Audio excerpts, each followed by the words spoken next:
What a glorious morning, and what a fully loaded up bike yet again. On our way camping, and this time we're going to go over the east coast, probably do the northeast 250. And this time, Millie, you hiding? Look, it's roasting. It's very hot today. So normally she wears her helmet, but not over the next couple of days. It's far too hot, so she will be wearing her, where are they, rec specs, just so she's not covering her whole head, and her cool vest, keep her nice and cool for the journey. Anyway, we're doing something different this time. We are meeting up with a guy, Mark, who I now became friends with through Milly's page, but he's followed Milly and asked if he could tag along. So we're going to meet up with Mark and go well camping for the next couple of days.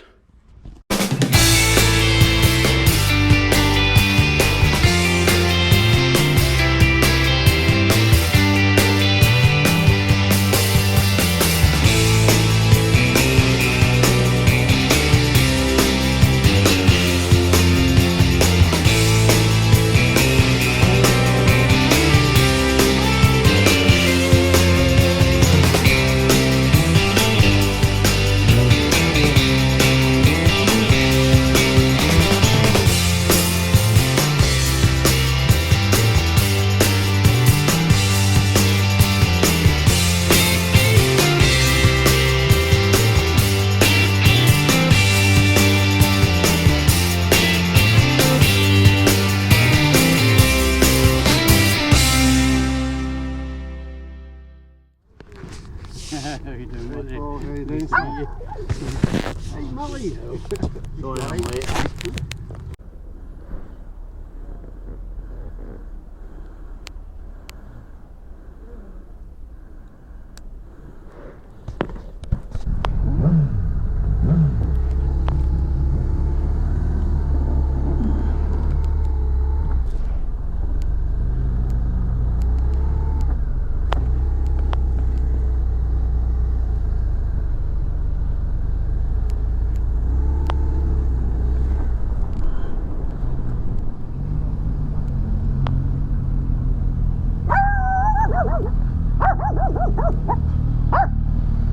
Camden.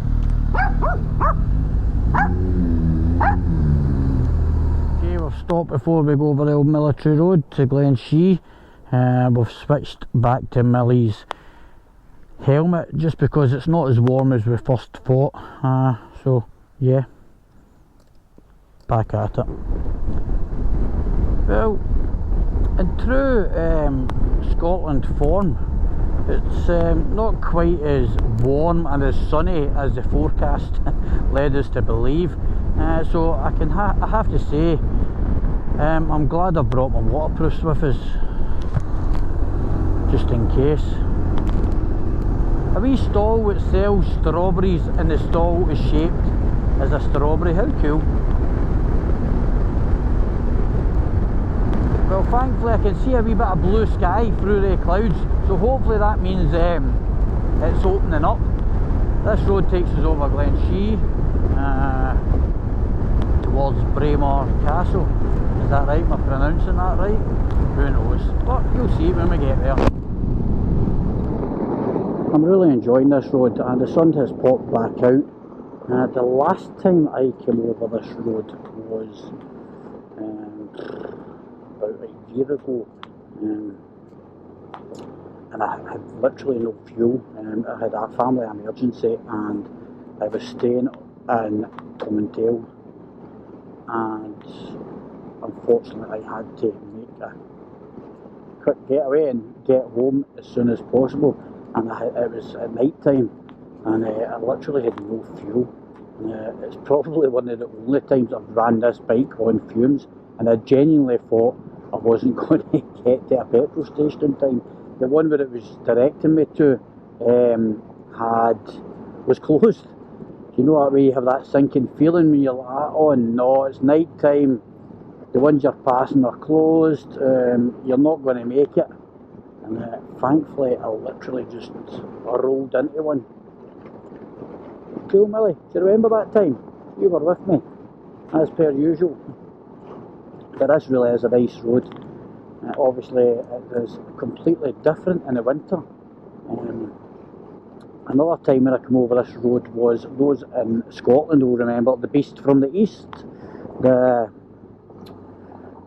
big storm, the snowstorm we had, and I was out again doing some routes on the east coast, and I was coming home the day the Beast from the East was kind of settling in, or snapping at my heels, shall we say, and I made the choice. It was either come over this road, which was like -4 or 5 at the time, that time of year, or head down towards Dundee and whatnot. But I decided to come over this road because it's a ski resort. They really maintain this road in the winter, and so I knew I had a better chance, a better grip in the road, and better road conditions coming along this way, which I did, and it was absolutely fantastic. I'm sure there's pictures of Milly passing skiers up here at that time. But that is just a nice road to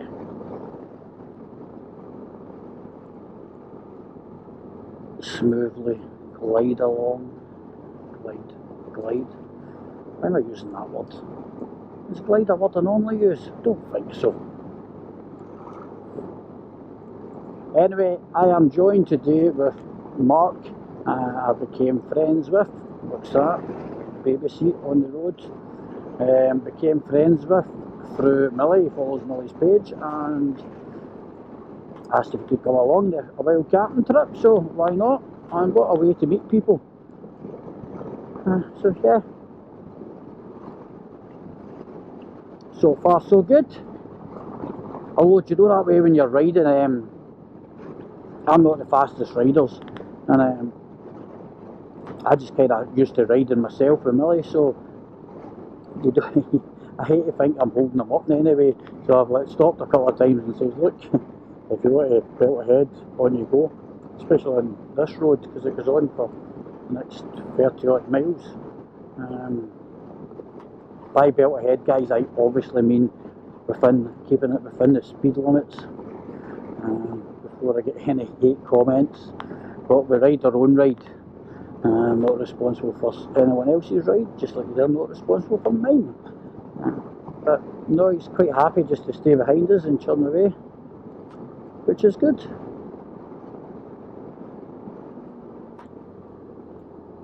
Or maybe he's just being polite.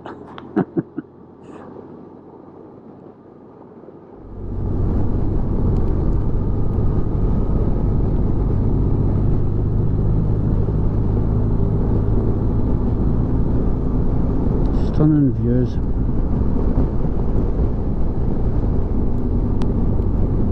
Such a big change from our between our summer and our winter. It has just separate beauties. It's the beauty of this nice, sunny, clear, dry day with lovely views where you can see the road as far as your eye can see. And then in the winter it's equally as beautiful, blanketed in snow. Here we have the visitor centre on the left, and we have the ski lift to the right.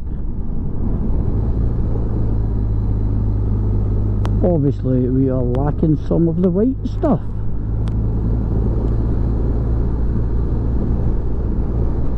In the winter this place is absolutely packed, jam-packed. People wait all year just to come around here and have a ski. It's weird because the way you're looking at the chairlifts, it almost looks like it's they're operating. So there you have it, Glenshee Ski Centre.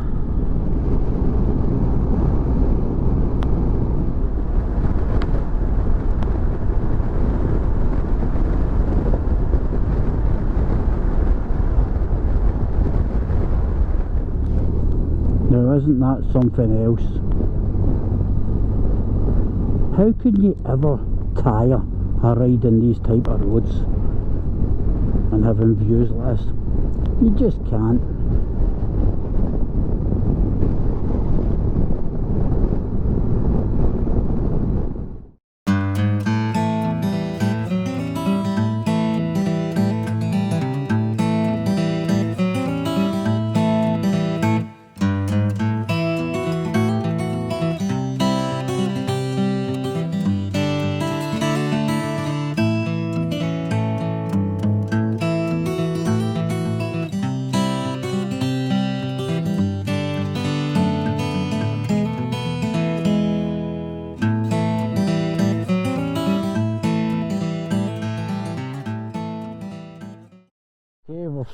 stopped off at Tom and Tail and got some water for cooking with, etc. And now we will move onwards to find somewhere to camp for the night.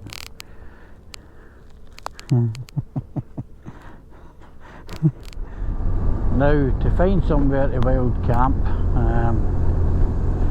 somewhere decent, you just try and go up a few different roads.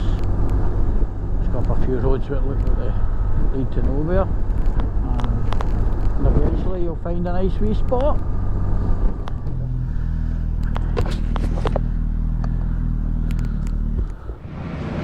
Well, we're having an adventure. We have a mishap. We have stopped at a fuel station, one of the self-service fuel station, and Mark has accidentally filled his bike with diesel. So we are hopefully waiting to have someone come and drain the tank and get us on our way. Time shall tell. I'll keep you updated. Brilliant. It goes to show the power of Milly's page. We're having a wee issue with one of the bikes, and we've put the distress signal out to the page, and very quickly he's answered our call and someone is on their way. Brilliant. See, we all stick together, guys. Right, what's the old cliche? Not all heroes come with capes.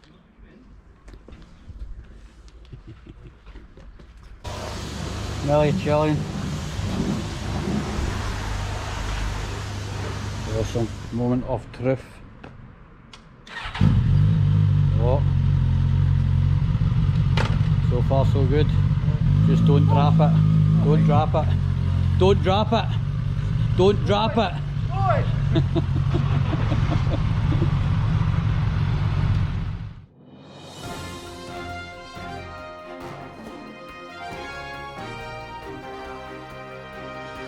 Well, it doesn't get much better than this. You have a breakdown. Scott comes to our rescue, helps us, drains Mark's bike of all the diesel. We get it filled back up and then offers us a place to camp for the night. Camping at its best. Scott is kindly cooking on the barbecue. We're all sitting out round the fire pit, not the fire pit, what would you call that? The furnace. The furnace. And sitting having a wee drink and a blabber. Doesn't come much better. Isn't that right, Milly? Good girl.